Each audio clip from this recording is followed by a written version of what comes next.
and thank you very much for being here today to present your much-expected report.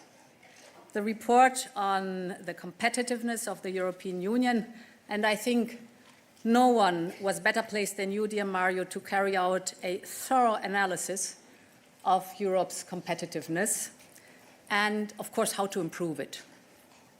I think your track record speaks for yourself. I do not have to introduce you.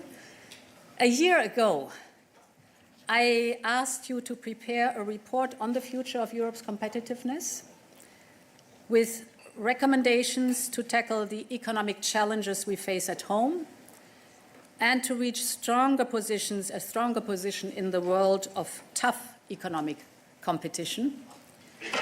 And since then, the topic has even gained momentum, especially with the impulses of the EU leaders in the European Council.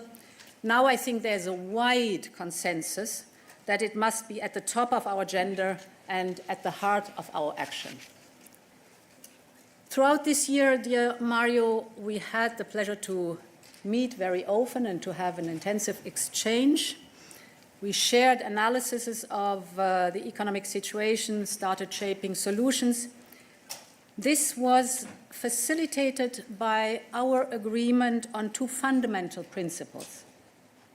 The first is the only way to ensure our long-term competitiveness is to shift away from fossil fuels and towards a clean, competitive and circular economy. The second principle, our efforts on competitiveness must go hand in hand with increased prosperity for everyone in Europe. All the transformations that we will set in motion must be fair, and we can build on our very successful social model, the social market economy. Now, our exchanges over the past months have certainly also enriched my political guidelines, and your findings will continue, of course, to inspire our work for the next months and years to come.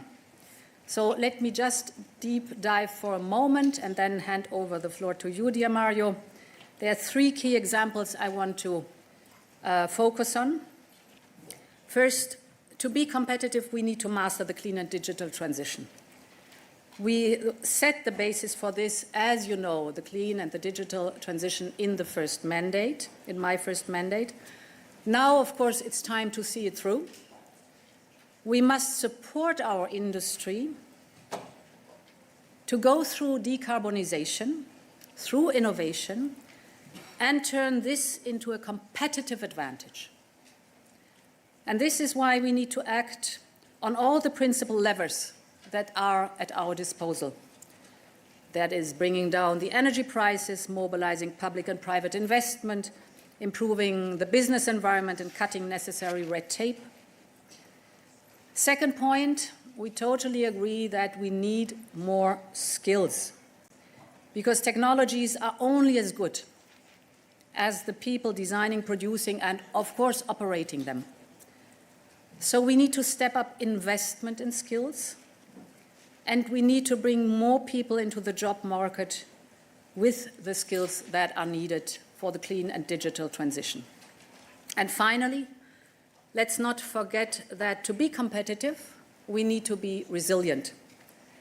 We have gone through multiple shocks in the past years, and we've been working on building more robust industrial value chains, especially when it comes to security of supply.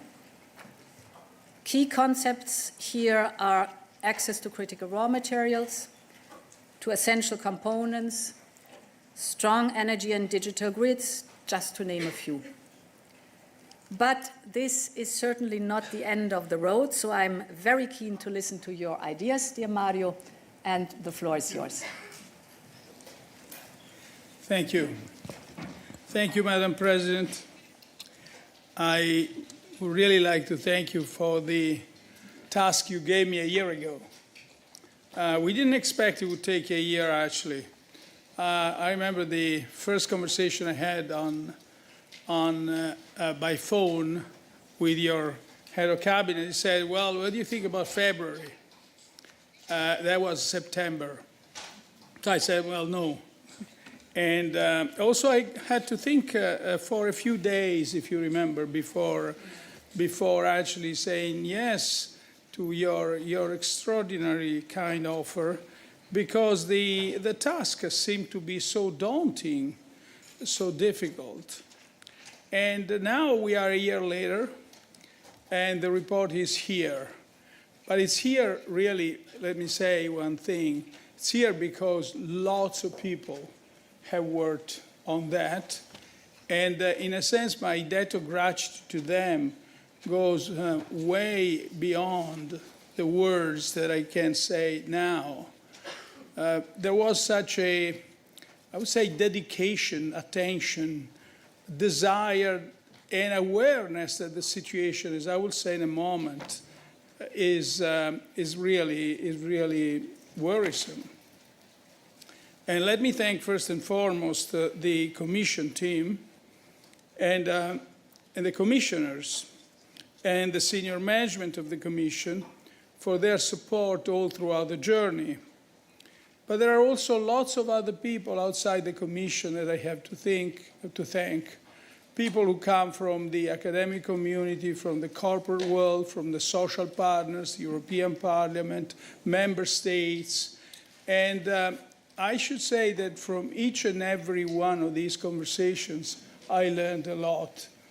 And when they say that the experience is in the journey, that is exactly what I lived through, and I'm really thankful to you for this.